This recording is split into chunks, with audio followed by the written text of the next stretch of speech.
Olá, bom dia. Estamos aqui de novo para conversar sobre a linguagem, a escrita, neste momento que vivemos. Hoje vamos conversar com a pesquisadora Patrícia Freitas, que pesquisa há muito tempo aí o Boal, a dramaturgia do Boal, dramaturgia da década de 60 e 70. E hoje ela vem conversar com a gente sobre a dramaturgia do Boal pós-68, com ênfase nas feiras de opinião. O que são feiras de opinião? Vamos ver, perguntar para a Patrícia o que foram essas experiências que marcaram aí a história do teatro, da dramaturgia, não só do Brasil, como da América Latina e da América do Norte, foi feito também em Nova York. Vamos perguntar para ela tudo isso, esperando ela entrar.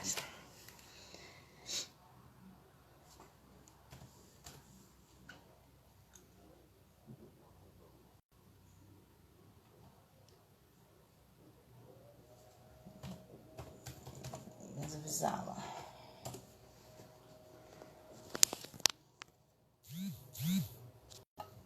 Esperando a Patrícia.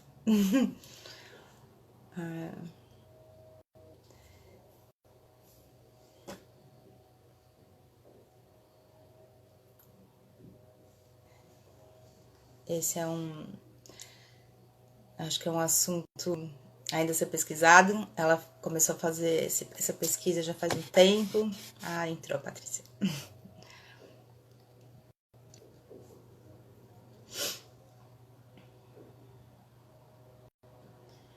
Esperando a Patrícia pedir para entrar.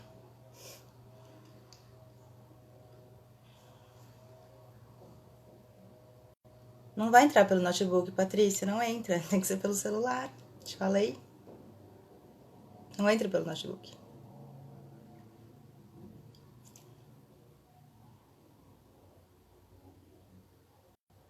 A live do Instagram é só pelo celular, como eu já te falei.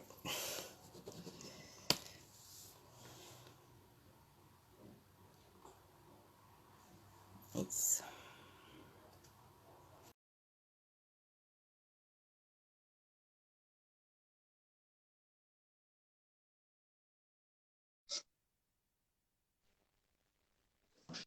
Oi, Oi, Paula, tudo bem? tudo e você? Bem, bem, obrigada. Então vamos lá, conversar outra Va- vez. Bom, hoje a proposição é a gente conversar sobre uma coisa mais específica, né? Que é a obra O Teatro do Boal pós-68, mais especificamente ainda sobre a questão das feiras de opinião. Então, acho que a gente podia começar, assim, para contextualizar um pouco, falando o que são, se você consegue contextualizar, o que são as feiras de opinião, de modo geral. Então, é um assunto complicado, porque as feiras de opinião, bom, primeiro que tiveram três feiras, né? Então, cada uma tem sua peculiaridade. Uma outra característica da feira de opinião é que é uma forma em crise e que não é feita para se repetir, não é um modelo de teatro. É antes um método de fazer teatral. Então, dizer o que é uma feira de opinião só é possível quando a gente analisa a fundo o contexto em que essas feiras foram produzidas e gestadas, idealizadas.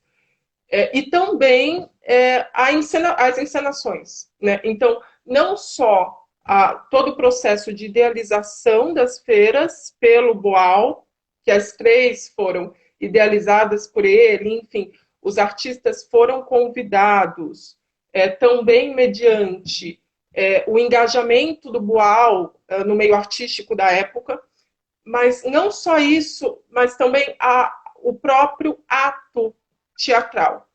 Então, como que elas foram encenadas, onde elas foram encenadas, qual era o público, de um modo geral, assim, só para o pessoal entender, o Boal idealizou a primeira feira de opinião em 68. Patrícia, só um minutinho, mas dá para a gente dizer que é uma encenação teatral feita por peças curtas de diferentes autores, não? Dá, só Então, que só para as pessoas entenderem um pouco, assim, de modo geral. Claro, você vai contextualizar, aprofundar, mas de modo geral, as 3 feiras foram encenações de cenas curtas de diferentes autores, né? Só pra gente, porque senão... Só que a segunda-feira, Paula, a Feira Latino-Americana de Opinião, que foi encenada em Nova York em março de 72, ela já teve a peculiaridade de trazer também muitos filmes, muitos poemas, canções. Então, a gente também não pode dizer que é um evento Pode ser. teatral. Uhum. Então, houve sim peças de teatro curtas em um ato, de vários dramaturgos a respeito de um tema, né? Mas parece que essa ideia ganhou fôlego com o passar dos anos e foi conglomerando diversos artistas para que se tornasse uma forma ainda mais anárquica com o passar do tempo. Então, talvez diferentes expressões culturais de diferentes artistas, Diferentes juntos com a campos. ideia de feira mesmo, né? Mas por isso feira, né? Esse nome. Isso. Bacana. E o Boal, ele tem essa ideia em 68, um pouquinho antes do AI-5. E é curioso porque ele, durante esse processo, né, e também para explicitar o que é essa feira de opinião que ele estava propondo, defendendo, ele escreve um texto, um manifesto, que é o que você pensa da arte esquerda, e Não deu para de entender. fato, Deu qual que é o nome do texto? o que você pensa da arte de esquerda. E é um manifesto principalmente sobre o teatro que se fazia na época, e o teatro, não qualquer teatro, ou seja, durante a ditadura militar, para um dramaturgo, para um pensador de teatro como Boal, todo mundo pensa, bom, o manifesto ele vai fazer contra o quê? A arte alienada, contra o teatro comercial, mas não. O interessante aqui é que ele faz um manifesto destacando a fragmentação entre os artistas de teatro de esquerda, que estavam contra a ditadura. E aí ele salienta, né, ele delineia ali algumas linhas estéticas principais. A linha do tropicalismo, ligada ao teatro oficina, e ele tece críticas variadas a isso. Ele faz uma crítica ao teatro, ao chamado teatro neorrealista, e aí ele identifica nessa corrente a dramaturgia do Plínio Marcos.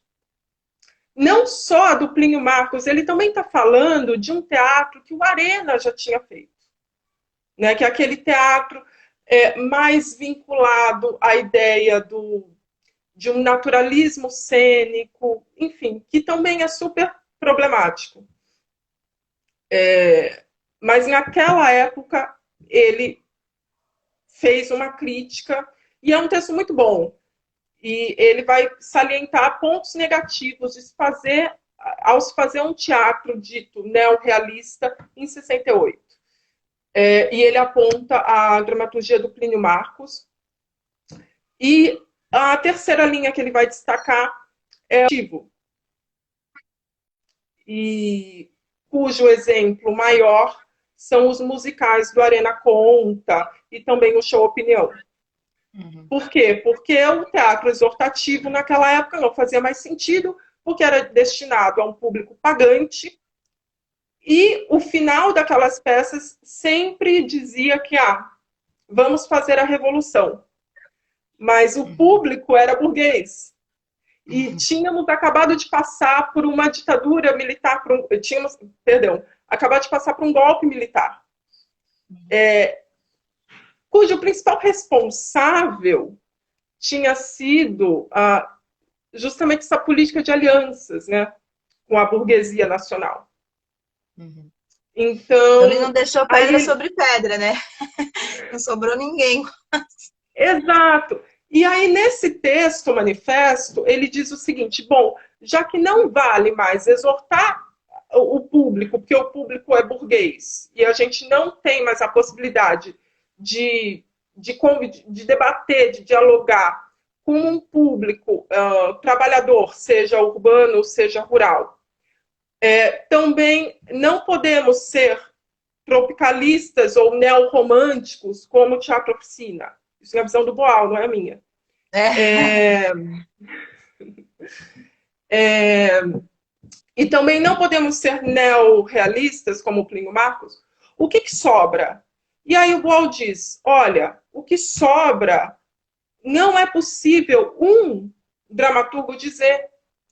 Não é possível mais dar soluções seguindo um formato artístico ou uma estética burguesa, que é a estética que está vinculada à figura do autor. Então, a feira, a primeira feira de opinião, ela surge como que a contrapelo à própria categoria de arte enquanto conceito burguês. Eu vou só te interromper um minuto antes de entrar nesse assunto. O Gilberto ele falou assim: a figura do herói é problemática também. Zumbi, Tiradentes, ele também problematiza isso. Sim, e aí o Boal, inclusive, tece essas considerações nesse texto quando ele fala do teatro exortativo. É um texto muito bom e que dá para a gente compreender muito bem qual era o projeto estético e que eu chamo de método de trabalho, chamado Feira de Opinião. Uhum.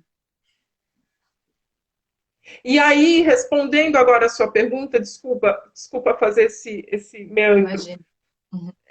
Mas a gente pode dizer, principalmente, que a primeira feira de opinião, ela foi uma tentativa de estabelecer, ou de engendrar uma arte coletiva num panorama de sufocamento artístico, para os artistas de esquerda, no caso. Uhum. Tudo bem. Aí você estava contando um pouco a história da primeira feira, né? Como é que ele... E é interessante também, eu queria que você talvez explicasse um pouquinho melhor a diferença de um modelo, né, para um método de trabalho. E aí como é que isso se coloca já nessa primeira feira, e acho que, como você já falou, isso vai se desenvolver depois com as outras, né? Então acho que você pode falar desse primeiro momento e explicar um pouquinho essa diferença de modelo para método. Então, bom, o modelo, ele é algo fixo, né, em si mesmo, não é dinâmico, é uma coisa estática. Um modelo é como se fosse um manual, é um conjunto de regras que devem ser seguidas.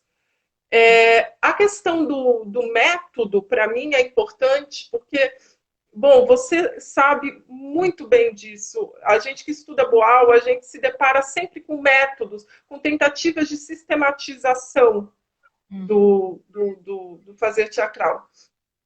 E eu acho que a feira, e é uma coisa que eu tento defender na minha tese, ela vai muito ao encontro do que o Boal já tinha esboçado no sistema Coringa, que também é um método de trabalho. Por quê? Porque são tentativas de democratizar o teatro, Paula, num momento em que esse diálogo com o público ideal, no caso, com os trabalhadores, ou com, enfim, com os mais pobres, né? Tinha sido rompido depois do golpe. Então, o Boal, desde um pouco antes do Tiradentes, que ele começa a escrever o Sistema Coringa, ele diz que foi depois de Zumbi que ele pensa, né, nessa sistematização do Sistema Coringa, ele elabora teorias para que o teatro fosse acessível a outros grupos. E esse seria um instrumento revolucionário, a pedagogia, e não só a encenação. Então, a teoria, processo, ela passa a ser... Exato. A teoria passa a ser muito importante. E por isso que é um método, porque o Boal cria, mas ele diz, isso pode ser modificado. A feira mesmo, ora, vários dramaturgos e vários artistas em geral escrevem a respeito de um tema. Escrevem peças curtas, ou poemas, ou canções, ou fazem quadros, esculturas, enfim, sobre um tema que a eles é dirigido. Só que isso pode mudar. Claro, o tema mudando, as obras mudam a cada momento. Não tem um padrão, não tem uma forma, um molde.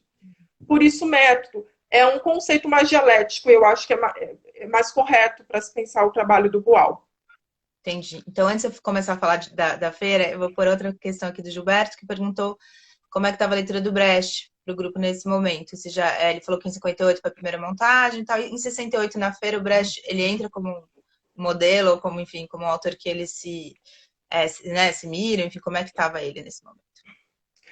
Então, é engraçado isso, porque eu acredito, Gilberto, que o Brecht ele tem entrado na vida do Boal desde muito antes, inclusive antes de ele trabalhar como diretor do Teatro de Arena. É uma coisa que eu pretendo abordar num curso que eu vou dar no... A gente já está em julho? Não. Almost. Quase. No mês que vem, eu Daqui pretendo a 3 abordar dias? isso. Nossa, Daqui a 3 dias, né? Pandemia é um eu tô tão pandemônio de tempo. perdida, cara. Todos Paula, o que nós. está acontecendo? Né? Vamos falar, Então, vamos falar da década de 60. o Boal já tinha entrado com o teatro brechtiano desde que ele estudou em Colômbia. Agora, o interessante, o que eu considero muito interessante, são essas apropriações, sem julgamento de valor desse termo, que o termo apropriação, enfim, tem todo. Mas apropriação no caso de leitura e de fazer com que o próprio teatro e a teoria brechtiana ganhasse fôlego de uma forma orgânica, né? Dentro do processo de trabalho do grupo, do Arena. Eu acho que isso foi um pouco natural, sabe?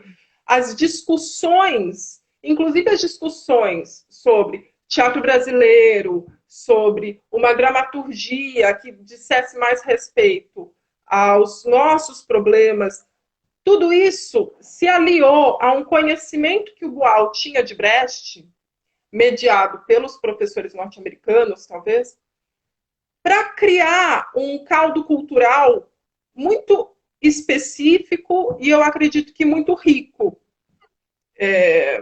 Então, nessa época, sim, já tinham lido Brecht, inclusive Revolução na América do Sul é mais do que indicativo disso, só que como o Brecht foi trabalhado pelo grupo e por Boal, eu acho que é muito interessante.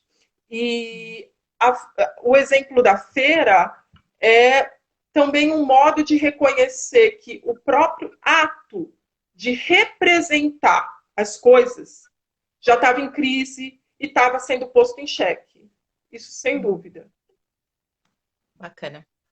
Então, agora retomando a ideia da primeira feira, que é de 68. E 8. Então, e essa primeira feira foi encenada em 68.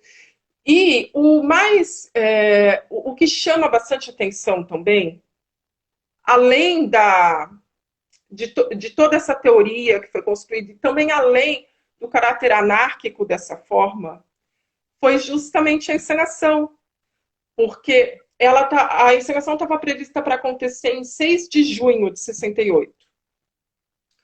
E é claro que as peças tinham que ser enviadas para censura, né? E a feira, de 73 páginas, 62 haviam sofrido cortes. E sobrou, acredito que o Boal menciona isso no Hamlet, o Filho do Padeiro, eu acho que sobraram 12, um texto de 80 páginas, se você tirasse as coisas que tinham sido cortadas pelos censores, sobrariam 20. Ou seja, não tinha quase nada. No entanto, o primeiro problema que os artistas enfrentaram foi a demora da liberação do texto censurado. Então, os censores não, em primeiro lugar, eles receberam o texto e não tinham liberado na época da estreia. E quando chegou no dia 6 de junho, enfim, todos os artistas ficaram sabendo disso, que o Boal começou a divulgar, dizendo que era um boicote ao espetáculo, que eles ainda não tinham recebido a resposta dos censores e tudo mais. Os artistas, num ato de solidariedade, eles cancelaram todos os espetáculos de São Paulo para irem, isso é demais, para irem ao Ruth Escobar, ao Teatro Ruth Escobar, e decretarem um ato de desobediência civil. Então, vários deles disseram, simplesmente se colocaram contra aquela política de censura insana que estava acontecendo no momento e a favor da encenação da feira, da primeira Feira Paulista de Opinião. A encenação ocorreu no dia seguinte, né, a estreia aconteceu no dia seguinte, no dia 7 de junho, mas ocorreram vários problemas ao longo desse espetáculo, né? Um deles foi o ataque terrorista do comando de caça aos comunistas, né, do CCC, e ao Roda Viva. E aí dizem que eles pensavam que era a Feira Paulista de Opinião que estaria sendo encenada, e era a peça Roda Viva. Uhum. Também os atores, o Humberto Magnani disse isso, eu acho que numa entrevista à Érica Rocha, que eles iam atuar usando armas de verdade. Então, em algumas peças, os atores tinham, enfim, que empunhar armas, porque eram peças sobre guerrilha e tudo mais. E aquelas armas não eram cenográficas, elas eram reais. Por quê? Porque eles sentiam a necessidade de se defender dos ataques. Bem que não tiveram que usar, né? Pois é. E isso gerou muita comoção tanto da comunidade teatral quanto do público em geral, e era um público ilustrado, né? Era um público classe média ou de estudantes universitários, enfim. E dos críticos de teatro também. Isso que, enfim, que chamou mais atenção. Eu lembro que eu fiz uma entrevista com a Cecília Boal, e já há alguns anos, para não revelar a idade. E ela falou para mim, Patrícia, a feira ela ficou mais importante pela censura que sofreu, assim, ganhou muita divulgação por isso, mais do que até pela qualidade dos textos. E de fato, assim, o fôlego parece que foi mais devido a isso, sabe? E é curioso falar, o que não deixa, Paula, de fazer parte do próprio empreendimento artístico. Ora, se um espetáculo ele quer denunciar a ditadura militar, todo esse imbróglio, todas essas manifestações que o próprio espetáculo suscitou, não deixa de fazer parte de uma certa dramaturgia. Uhum. Mas eu fiquei com uma dúvida, eu, enfim, não lembro mais da história, são muitas histórias, né, Patrícia? Mas aí teve esse ato de desobediência civil no Rude Escobar, e aí eles estrearam de fato o Feira? Não, né? Essa feira, depois eles estrearam como Ipsis Literis. Como é que foi desse ato de desobediência civil para essa estreia? Então, eles estrearam, mas desobedientes, no dia 7 de junho, até que, em meados daquele mês, um juiz chamado Lacombe, ele liberou a feira. E aí os artistas puderam, de fato, enfim, entrarem no Rude Escobar, porque teve um momento que o próprio teatro foi... Enfim, os artistas da feira não tiveram acesso, a polícia estava lá na frente, impedindo o acesso dos artistas da feira ao teatro. E, a partir desse decreto do juiz Lacombe, eles puderam, enfim, estrear oficialmente a feira. O curioso também nessa história é que ninguém sabia, depois foi descoberto que esse juiz Lacombe fazia parte de um grupo de guerrilha. Uau! De forma clandestina. O mesmo, inclusive, que o Boal fez parte, chamado ALN. Aliança Libertadora Nacional. E também essa parte do Boal como um combatente é muito escusa, né, Patrícia? Parece que não se fala muito. Não. Por quê? Por que isso? Primeiro, o Boal não queria. O Boal não queria. Ele Ele menciona no Hamlet, mas parece que ele não queria dar muitos detalhes. Eu acredito, Paula, que tenha sido uma passagem, ele não tenha tido muito vínculo a essa ação, a Helene, mas é claro que as consequências disso também reverberaram naquela época e continuam reverberando. Quer dizer, poucos militantes conseguem falar disso de uma forma aberta, até hoje. Toda aquela pecha de terroristas, violentos, pessoas engajadas na luta pela morte, sabe? Essa carga muito pesada, acredito que distancia muitos de uma autobiografia que seja, enfim, totalmente honesta em relação a essa experiência. Entendi. Então, aí esse juiz terrorista, vou falar assim, Não, se fosse hoje em terrorista dia, não, revolucionário. eu Revolucionário. tô brincando, tem pouca gente aqui. Esse juiz terrorista, hoje seria assim, né? Assim, juiz terrorista, do jeito que as Ai, que coisas estão, horror. né? Brincadeira, brincadeira. Esse juiz, então, ele é progressista, ele libera a feira, e aí, como é que as coisas se desenrolam? Era muita gente, né, Não, Patrícia? A gente podia falar os autores também, né? Plínio Marcos, sim, enfim, todas as pessoas. vamos, ó, foi Plínio Marcos com Verde que te... Foram 6 peças a primeira feira. Verde que te quero verde, do Plínio Marcos. Tua História Contada, do Braulio Pedroso. O Líder, do Lauro César Muniz. Animalia, do Guarnieri. Peraí, faltam 2. Só ver aqui. A Receita, do Jorge Andrade, que é linda. E, é claro, a peça do Boal, né, que é a Lua Muito Pequena e a Caminhada Perigosa sobre a morte do Che Guevara. Lindo título, né? E a gente nem vai comentar o fato que são só homens. São só homens, são só homens.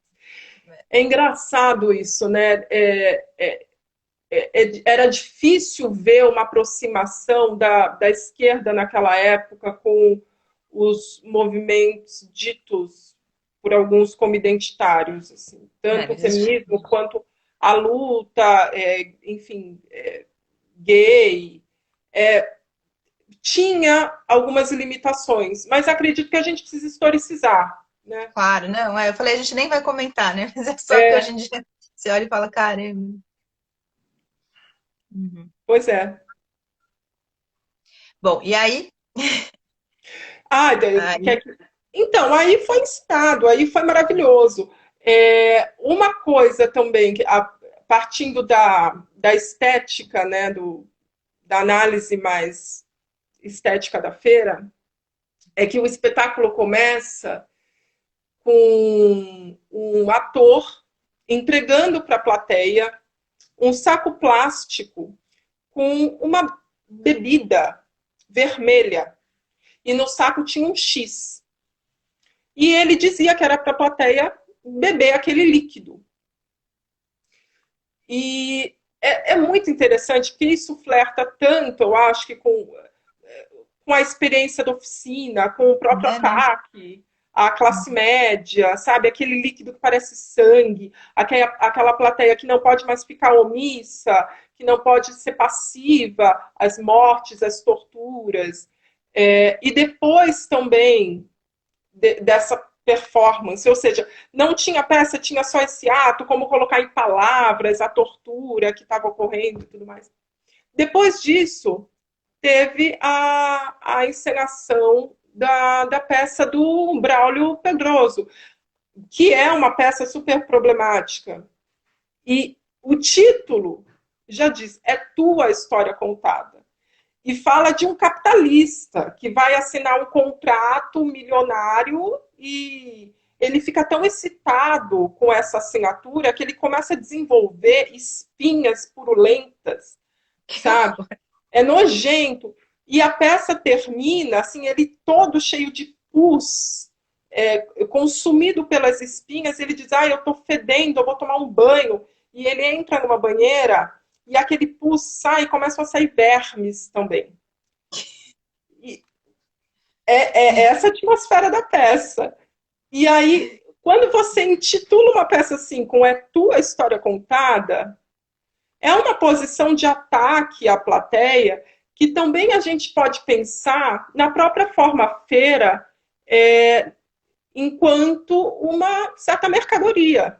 Ou seja, a feira de opinião é uma coisa anárquica, uma feira é anárquico, consegue ser democrático, ou seja, todo mundo tem espaço ali. É um diálogo meio que horizontal, mas é uma relação mercantil. Eles não estavam, enfim, em portas de fábrica, eles não estavam em sindicatos, eles estavam falando para uma plateia burguesa. Então é curioso isso.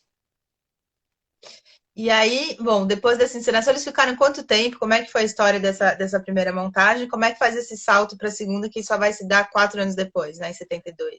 Que já nem está no Brasil, o Wall já está no exílio, vai ser em Nova York, enfim. Como é que se dá? Eles ficaram em cartaz muito tempo, se apresentaram muitas vezes, eram muitos artistas juntos, né? Como é que isso se deu? Eram muitos artistas, a gente sabe que muitos artistas plásticos participaram da primeira feira, né? Inclusive o Jô Soares, pouca gente sabe disso, mas o Jô Soares ele fez fez o cartaz.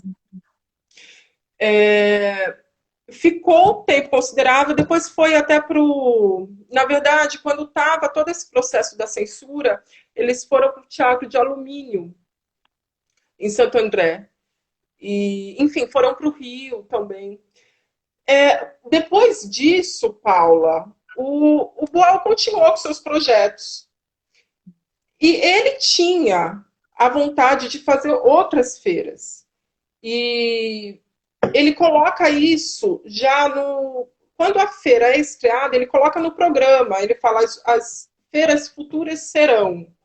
E aí ele diz uma feira carioca de opinião, uma feira latino-americana de opinião, e pouco ambicioso que o Boal era, ele pretendia montar uma feira mundial de opinião. Isso antes da globalização. Da internet. E, enfim, aí ele discutiu essa ideia com uma editora. Ela era diretora de um instituto de teatro chamado Teatro da América Latina, em Nova York. E ela também tinha criado uma revista chamada Theater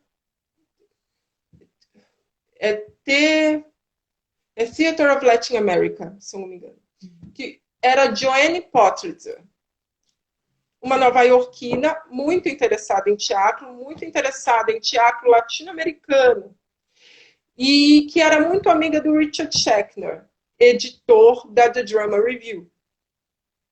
Que é uma revista importante. Muito.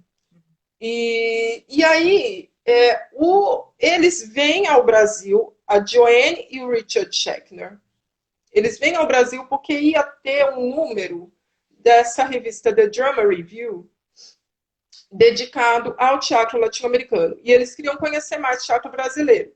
Na época, isso foi em 68, final de 68.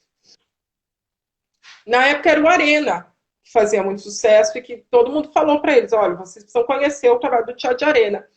E eles vão assistir o Zumbi do Arena, que era uma peça que passava, que era encenada com muita frequência, devido ao alto sucesso de bilheteria. E o Schechner, eu não sei, eu acho que você sabe dessa história. O Schechner odiou Zumbi. Sim. E ele dá uma entrevista na The Drama Review explicitando os motivos pelos quais Zumbi era muito ruim. E ele diz assim, não, porque esses brasileiros, eles não têm teatro, eles não têm tradição teatral. O teatro de esquerda é mera cópia de modelos europeus. E eu fiquei muito impressionado pela via negativa ao assistir Zumbi, porque é uma peça com tanto potencial, está dentro de uma forma do teatro europeu. O grupo poderia ter abordado a macumba, poderia ter abordado o samba, formas eminentemente brasileiras, legítimas, mas não. Enfim, ele dá esse depoimento um tanto revoltado. E o Boal, ele fica ainda mais revoltado quando ele lê. E ele escreve uma réplica que, naquela época, as revistas acadêmicas ou de arte tinham essa possibilidade, né? E se fosse hoje em dia, daria muito quiprocó. Mas você podia... Imagina só, revista acadêmica poder escrever resposta. Uau! Só ia ter resposta. Não, número seria... número de artigo, número de resposta. Número de artigo, número de resposta. Então, ele dá uma resposta bem assim, nada diplomática para o Schechner. Ele fala, olha, vocês não sabem nada de Brasil e você está defendendo um teatro de macumba, de samba, por que vocês não fazem um teatro Apache? Se a lógica é essa, por que não? Porque vocês são evoluídos, vocês são civilizados e a gente não, a gente é da floresta, sabe? E aí dava para ver que, assim, não que o Boal ele tivesse alguma coisa contra a macumba ou samba, também não é isso. Ele só queria criar conexões. Ora, as relações de exploração no Brasil, elas também se devem a processos emancipatórios de países ricos. Então, tudo isso está atrelado. E não adianta a gente ficar falando sobre uma certa tradição, quase que com base em uma ideia folclórica de Brasil, porque isso não vai ajudar enfim, a criar consciência do capitalismo enquanto um sistema de opressão.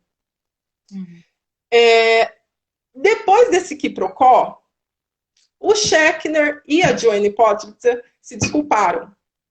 E os três se tornaram amigos. Olha que legal. E aí eles convidaram o Boal para ir para Nova York e apresentar o Zumbi. Se criou realmente um laço profissional entre os três. Zumbi fez muito sucesso em Nova York. E ele comentou da feira com a Joanne Potwitzer. E a Joanne falou, ora, eu sou produtora do Theatre of Latin America, o TOLA, né, Teatro da América Latina, e eu posso usar a verba que a gente conseguir para trazer você para cá de novo e para que a gente faça uma feira latino-americana. E tem muitos latinos aqui em Nova York, e eu também tenho interesse em divulgar a arte da América Latina, e isso ainda não foi feito, e é importante fazer esse evento, né, no caso. Ele concorda, já está com um projeto praticamente pronto, ia acontecer, e aí é nesse meio tempo que ele volta ao Brasil, e aí já tem teatro jornal, com Núcleo 2, enfim. Só que ele é preso. Na verdade, ele é sequestrado, né? Vamos dar nome aos bois. Ele é sequestrado quando saía de um ensaio e tudo mais.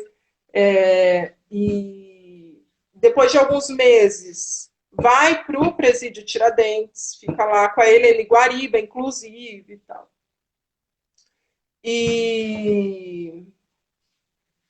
E aí foi torturado. Sim, foi torturado. E aí, quando ele sai da prisão, que ele foi preso em fevereiro de 71. E ele sai da prisão, vai para Nova York, ele se encontra com Miller, com Arthur Miller, para agradecer, porque a solidariedade internacional foi muito grande, assim, pela soltura dele. Poder ser solto. Sim. E ele, de novo, engata esse projeto e dirige a segunda feira, né, que é a Feira Latino-Americana de Opinião, numa igreja em Nova York. O É muito que louco isso, né? então, quando eu li essa informação, logo que eu fiquei sabendo, eu achei muito curioso ter sido numa igreja. E depois eu descobri que essa igreja funcionava como um teatro e que era muito usada assim pelos grupos da Off-Broadway, sabe? Pelos grupos mais alternativos de teatro. Então, não raro eles se apresentavam mesmo em igrejas que eram mais, cujos párocos eram mais progressistas. Isso rolava. E aí, Paula, é o meu tormento, porque assim, eu estou escrevendo uma tese sobre isso, e é sério, teve mais de. Não, teve cerca de 80 colaboradores. Artista? Uau! Nossa. Só para elencar todos já é um ano, né? É. É, teve muita gente envolvida. E assim, desde grupos de teatro, que faziam teatro nos presídios de Nova York, até um grupo porto-riquenho que também tinha sede em Nova York, mas que fazia teatro de rua. E além desses, que aí você vê que é quase um teatro de guerrilha, também tinha um forte diálogo durante a feira com o Open Theater, que era uma coisa mais ligada ao misticismo, com o próprio Living Theater. Então, tinha essa forma anárquica, continuou. Agora, com um fôlego mais de denunciar os abusos da ditadura do que antes. Uhum. Mas aí você me explica uma coisa, quando ele vai para lá, quer dizer, a ideia talvez originalmente fosse fazer uma feira que ele fosse levar pessoas daqui, né? Fosse uma coisa mais estruturada com o teatro daqui, ou não? Sempre foi a ideia de Não, fazer não, sempre foi a ideia de fazer com os grupos que estavam lá. Entendi. Então isso isso, não modificou. A diferença foi que ele estava exilado. a Não era diferença é que ele planejado, ele estava estava exilado. exilado. Exato, E exato. esse fato dele estar exilado no momento em que a feira vai acontecer em Nova York modifica, claro, né? Modifica nele tudo, mas assim, modifica na estruturação da feira em si, ou não? E aí outra pergunta é como é que dá essa articulação com tantos artistas? Isso é por conta da curadora que estava lá em Nova York, ou o próprio Boal já tinha essa rede de sociabilidade nesse primeiro momento dele no exílio? Então, essa rede, a Joene também conhecia muitos artistas latino-americanos. Agora, a gente não pode deixar de pontuar o conhecimento que o Boal, não só conhecimento, mas os relacionamentos que o Boal teve com artistas da América Latina, principalmente naquele período de exílio, naquele período inicial do exílio. Ele procurou conhecer a arte latino-americana, eu acho que como nenhum outro artista brasileiro da época. E, inclusive, eu descobri semana passada que quando ele, logo depois que ele fez a feira, ele se entusiasmou e ele queria fazer teatro indígena. Como, não sei, mas era um desejo dele. Ele deu uma entrevista dizendo que ia fazer isso. Então, essa rede de colaboradores, eu perguntei isso para a Joanne e ela, não, enfim, não se lembra se foi ela quem deu os contatos, se foi o Boal, mas ela acredita que o Boal, sim, foi quem forneceu pelo menos 80% ali dos nomes. Quando eu visitei o acervo do Boal, eu vi livros ali raríssimos, que eu fiquei com inveja. Hoje em dia eu fiquei com inveja, assim, são livros que você não encontra. Naquela época, enfim, muito difícil. Ele tinha uma cópia do Teatro Campesino, do Vitor Zavalacatânio, que é um dramaturgo de teatro camponês do Peru, que poucas pessoas conhecem hoje. Naquela época, pouquíssimas fora do Peru. E ele tinha um exemplar autografado e tudo mais. E também, Paulo, eu acho que isso se dava muito por conta dos festivais de teatro, essa aproximação com outros grupos, com outros artistas. Então, essa rede foi do Boal. Agora, qual foi a outra pergunta que eu esqueci?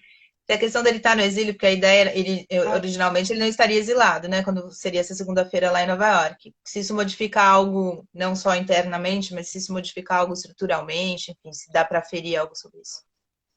Eu acho que ganha, mas aí é interpretação mesmo, porque a gente não sabe, né, como teria sido se ele não tivesse exilado. Mas eu acredito que deu mais fôlego para que fosse realmente um espetáculo contra as arbitrariedades da ditadura, e não só da ditadura brasileira, mas de, enfim, várias ditaduras que estavam assolando, principalmente Cone Sul ali, Uhum. E deu mais fôlego, sabe? A ponto de o Boal afirmar num, numa mesa, porque também nessa latino-americana houve mesas de debate, né? Inúmeras, assim, eu acho que 5 ou 6, com vários pensadores, inclusive membros da igreja, sabe, diplomatas, não só artistas. Uhum. E numa delas, o Boal fala: eu tô aqui, mas é porque é o único lugar que eu posso estar. Eu não posso fazer teatro revolucionário nos Estados Unidos e eu preciso ir para a América Latina, porque é onde eu quero e eu posso trabalhar com teatro político. Então ele deixa assim bem clara a insatisfação dele em relação à própria eficácia de um teatro político naquele território, nos Estados Unidos. Uhum. Tá, e aí então, essa feira, com esse número gigante de pessoas e de coisas e tal, foi a proposição de uma feira mesmo, não de um espetáculo. Talvez o primeiro tenha tido uma cara mais de espetáculo, ficou em cartaz, né? Esse momento com uma feira com 80 colaboradores, com tanta diversidade, acabou sendo como uma espécie, talvez, até disso que você estava falando, né? De um festival, né? Por isso que você falou que a gente não pode falar de modelo, mas sim não De pode falar de método. um modelo, mas sim de um método de trabalho, né? Porque foi uma espécie, então, essa segunda-feira de festival, digamos, se a gente fosse comparar com alguma coisa. Então, Sim. foram vários dias, como é que foi a estrutura dessa feira? Na verdade, foram todos os dias durante 3 semanas. Caramba, É, vinte sim, e um dias de feira? 21 dias de Ininterruptos. feira. Assim, vários filmes, enfim, vários poemas, vários cantores. Teve muita coisa. E também tem algo inédito nessa feira que 5 espetáculos, foram 8, né, peças curtas. 5 delas foram apresentadas ao mesmo tempo.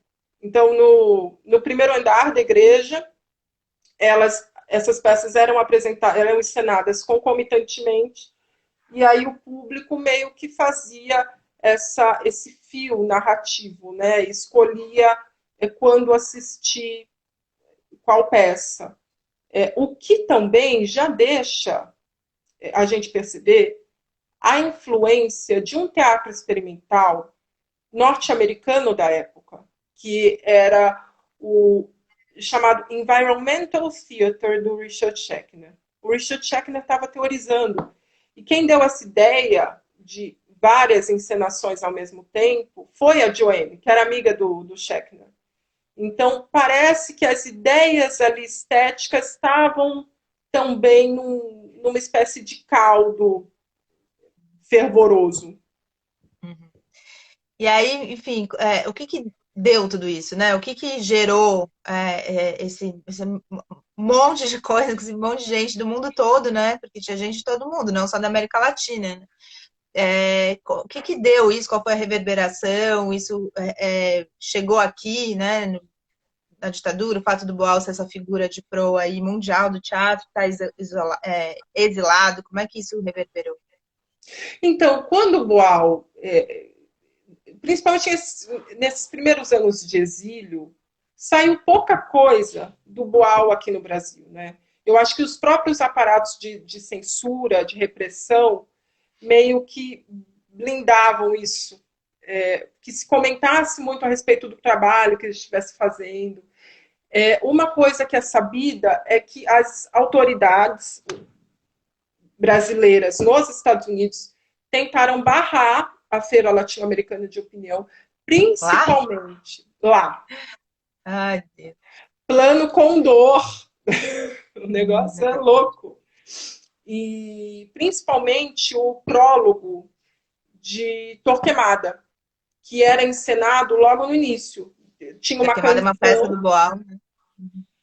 é uma peça do Boal, e a parte da peça que era encenada, que era a primeira do evento, era justamente a cena do dramaturgo no pau de arara, sofrendo, enfim, já sob tortura, né? E aí eles tentaram brecar o evento por causa desse prólogo, mas não deu certo. Agora, as consequências disso, as consequências práticas, acredito que não, não houve muitas, assim, é difícil pontuar. É claro, tinha uma efervescência de grupos, de ativistas latino-americanos em Nova York na época, que se preocupavam com, se preocupavam ativamente, procuravam denunciar todas as ditaduras ao redor da América Latina. Uhum. Estando em Nova York, nos Estados Unidos, enfim, as denúncias eram feitas, os jornais americanos publicavam, enfim, até as próprias revistas, a The Drama Review, inclusive, publica, quando o Boal estava preso, a The Drama Review publicou uma carta de repúdio à prisão do Boal.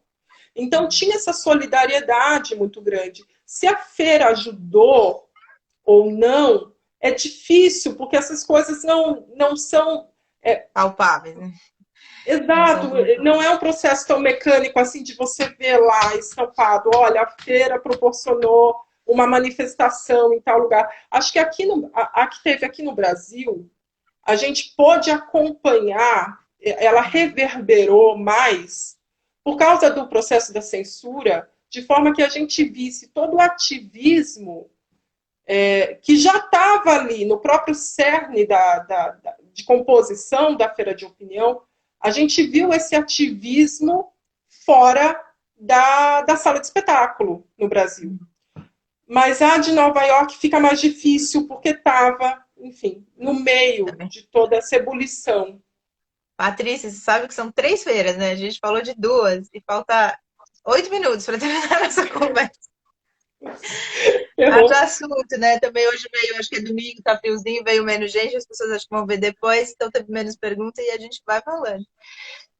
Eu acho, agora, para a gente se encaminhar para esses minutos, 7 minutos finais, fala só rapidinho assim dessa terceira feira que foi lá em Portugal, né? Qual foi a concepção dela, as diferenças dessas, e outra vez você volta para falar mais devagar sobre ela. Então, aí, em 77, o Boal monta uma outra feira, com a ajuda também do grupo A Barraca, né? Lisboa, né? O Grupo de Lisboa que está até hoje lá, eles abriram agora de novo depois da pandemia. Exato. No Museu de Arte Moderna de Lisboa. E aí, já cadê? Eu separei o livrinho para mostrar. Esse aqui. Já é uma coisa muito louca, porque assim, em todas as feiras, Paula, houve o pedido do Boal, assim, se você quiser contribuir, mande um poema, mande uma peça ou uma canção, sabe? Ele jogava o pedido, assim, os artistas podiam enviar de uma forma bem democrática. A Portuguesa, ele fez isso e teve conquistou muita simpatia dos artistas. E ele diz no prefácio desse livro que, enfim, eles reuniram muitas obras. E eles decidiram, então, editar com as peças que compuseram o espetáculo e também com as que, enfim, que por uma questão de tempo, enfim, não entraram na seleção para a Feira Portuguesa. Agora, a Feira Portuguesa já acredito que é um mundo à parte.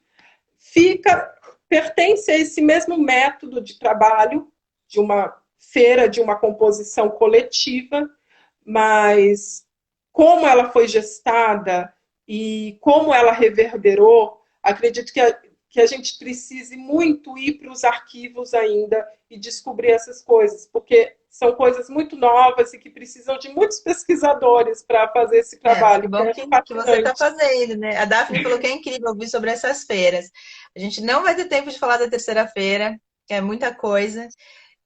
Eu acho que é um trabalho inédito isso que você está fazendo, não é? De falar das três feiras, de analisar como é um trabalho inédito. É muito bacana esse trabalho, eu acompanho de perto a pesquisa, foi para os Estados Unidos, voltou no meio da pandemia, batalhando o bolso nesse momento, né? E reverberando essa importância desse trabalho, né? Até me emociona. Tá? Mas, enfim, fala pra gente um pouco como é que as pessoas podem entrar em contato com esses textos, como é que as pessoas podem saber alguma coisa sobre isso antes do seu doutorado ficar pronto, porque depois elas vão ter essa facilidade. Tá. Uma coisa que eu preciso falar que eu esqueci é que a primeira feira de opinião só é possível a gente ter acesso a essa feira por causa do esforço hercúleo de uma mestra agora incrível, admirável, chamada Érica Rocha, que Entrevistei a Erika aqui compilou, também. Já entrevistei. que compilou todos esses documentos da primeira feira de opinião e ajudou muito um grupo de estudos chamado Laboratório de Interpretação Teatro e Sociedade, que é coordenado pelo Sérgio Carvalho. Investigação, sua louca. Isso, exato. Eu falei que interpretação. A gente já fez parte, né? Hoje não fazemos mais, mas continua lá. Tá. E esse livrinho aqui, que, enfim, é uma compilação muito rica do material dramatúrgico e também do jornalístico, enfim, as críticas sobre a feira, tudo isso está nesse livro da primeira feira. E a Feira Portuguesa está nesse livrinho, que foi editado só em Portugal. Português. A latino-americana, infelizmente, a gente ainda não tem, eu vou lutar para que tenha uma edição. E a respeito do Boal nos Estados Unidos, tem esse livrinho aqui, Apesar de Vocês, que foi É que escrito bonito, não pelo. conheço. É lindo. Foi escrito por um pesquisador brasilianista, que é meu orientador nos Estados Unidos, chama James Green. E não é por ser meu orientador que eu estou falando isso, ele é ótimo e é um trabalho super detalhado e primoroso mesmo de investigação. E a parte, principalmente a parte dedicada ao Boal, é riquíssima. Então, são esses livros que eu indico para quem tiver interesse nas feiras ou no trabalho do Boal no exílio. Bacana. E aí, a gente tem 3 minutinhos, então me fala um pouco, Patrícia, qual a importância de estudar esse momento passado para a gente conseguir entender um pouco esse momento que a gente está vivendo, tão conturbado, com tantas semelhanças, infelizmente, e poder, quem sabe, olhar para o futuro de um jeito diferente. Qual a importância desse trabalho de humanidades acadêmico nesse momento?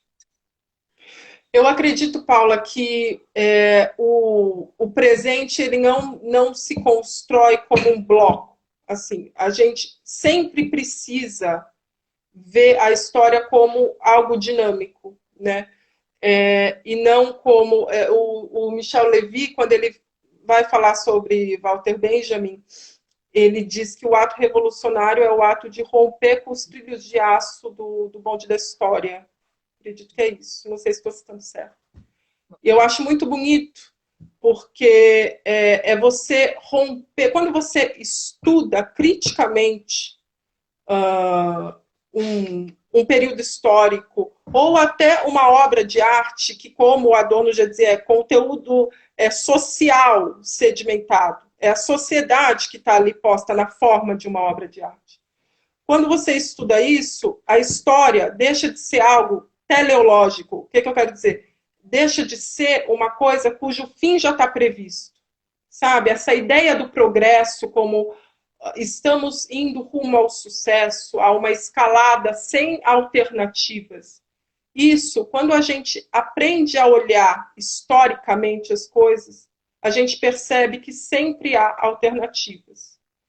E é importante a gente crer nisso e praticar essas alternativas num momento tão difícil, num momento tão, parece, sombrio para o pensamento, e até para sobrevivência como esse que a Muito gente está bem. vivendo agora. Tá acabando. Obrigada, foi ótimo, viu? A gente Obrigada. ainda vai conversar sobre a terceira-feira. Tchau, gente. Obrigada a todo mundo que veio nesse domingo friozinho. Amanhã eu tô aqui às 11 da manhã de novo. Até mais.